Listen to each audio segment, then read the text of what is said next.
अत्यधिक एवं अप्रत्याशित मूल्य वृद्धि एवं सहित मूल्य समायोजनको सम्बन्धमा मध्यपूर्वमा जारी युद्धका कारण निर्माण उद्योगमा प्रयोग हुने डिजेल मट्टितेल लगायतका इन्धन सामग्रीहरूमा पटक पटक भइरहेको अत्यधिक एवं अप्रत्याशित मूल्य वृद्धिले गर्दा निर्माण उद्योग ठप्प हुने स्थिति पुगेको छ। इन्धनजन्य सामग्रीहरू सहित निर्माण कार्यमा प्रयोग हुने बिटुमिन, सिमेन्ट, डन्डी लगायतका निर्माण सामग्रीहरूमा समेत निरन्तर भइरहेको अप्रत्याशित एवं अत्याधिक मूल्य वृद्धि र बजारमा ती सामानहरूको अभावले निर्माण उद्योग धाराशायी हुन पुगेको हो। भौतिक पूर्वाधार क्षेत्रमा आएको यस किसिमको विकराल परिस्थितिका कारण मुलुकको समग्र अर्थतन्त्र गम्भीर असर देखिन सुरु भइसकेको छ। मध्यपूर्वको युद्ध अघि फेब्रुअरी 15 मा डिजेल प्रति लिटर 139 रुपियाँ रहेकोमा हाल प्रति लिटर 225 रुपियाँ पुगेको छ भने युद्ध अघि प्रति केजी रु 75 पर्ने बिटुमिनको मूल्य हाल रु 155 पुगेको छ। निर्माण उद्योगको यो परिस्थितिका विषयमा यस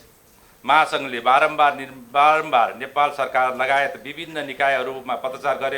गरे तापनि समस्या समाधान हुने गरी हालसम्म केही कार्यान्वयन नभएको बेहोरा यस पत्रकार सम्मेलनमा अवगत गराउँछु। महासङ्घका मातहतका 7 प्रदेश निर्माण व्यवसायी महासङ्घ र जिल्ला निर्माण व्यवसायी सङ्घहरूले उद्योगको जटिल समस्याहरूका विषयमा पत्रकार सम्मेलन गर्दै सम्बन्धित माननीय मुख्यमन्त्रीज्यू र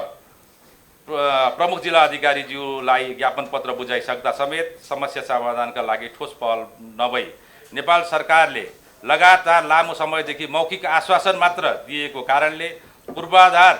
क्षेत्रका निर्माण व्यवसायीहरू र लाखौं श्रमिकहरू तथा यस क्षेत्रसँग सम्बन्धित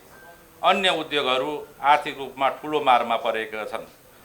ठेक्काको मूल्य समायोजन नेपाल राष्ट्र बैंकको मूल्य सूचकाङ्क अनुसार हुने भएकोले बजारमा निर्माण सामग्रीहरूको अत्यधिक मूल्य वृद्धि भए तापनि राष्ट्र बैंकको इन्डेक्समा उक्त सामग्रीहरूमा न्यून वृद्धि देखाइने प्रवृत्तिका कारण निर्माण उद्योग थप पीडामा परेको छ। निर्माण कार्य तीव्र रूपमा हुने अहिलेको समयमा इन्धन सामग्रीहरू सहित निर्माण सामग्रीहरूमा निरन्तर भइरहेको अत्याधिक मूल्य वृद्धि फोर्स मेजरको अवस्था सिर्जना भएको एवं अभावले निर्माण व्यवसायीलाई लामो समयसम्म ठुलो आर्थिक भार परि निर्माणाधीन आयोजनाहरूको भविष्य नै सङ्कटमा परेको छ। हाल राष्ट्रिय गौरवका आयोजनाहरू सहित मुलुकभरका अन्य साना ठुला सबै आयोजनाहरूको काम लगभग बन्द प्राय छ। यसरी प्रत्येक आयोजनामा भएको मूल्य वृद्धि भए अनुरूप मूल्य समायोजन निर्देशिका वा परिपत्र तत्काल जारी गर्न र सबै अवधिका ठेक्काहरूको मूल्य समायोजनको व्यवस्था गरी मूल्य वृद्धिको समस्याबाट पीडित सबै निर्माण व्यवसायीहरूलाई तत्काल राहत दिन र निर्माण उद्योगलाई धाराशायी हुनुबाट जोगाउन महासङ्घले सार्वजनिक खरिद अनुगमन कार्यालय सहित विभिन्न विभागका महानिर्देशकज्यूहरूलाई निरन्तर पत्रचार गरे तापनि समस्या समाधान भएको छैन। निर्माण उद्योगप्रति सरकारको व्यवस्थाका कारण मुलुकभरका थप आयोजनाहरू रुग्न हुने जोखिम बढेको छ। अत यस महासङ्घ अहिलेको गम्भीर परिस्थितिका कारण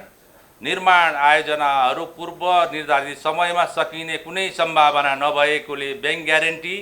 इन्सुरेन्स तथा थप क्षतिपूर्ति सहित सबै आयोजनाहरूको म्याद थप र बजेट व्यवस्थापनका लागि नेपाल सरकार समक्ष अनुरोध गर्दछ।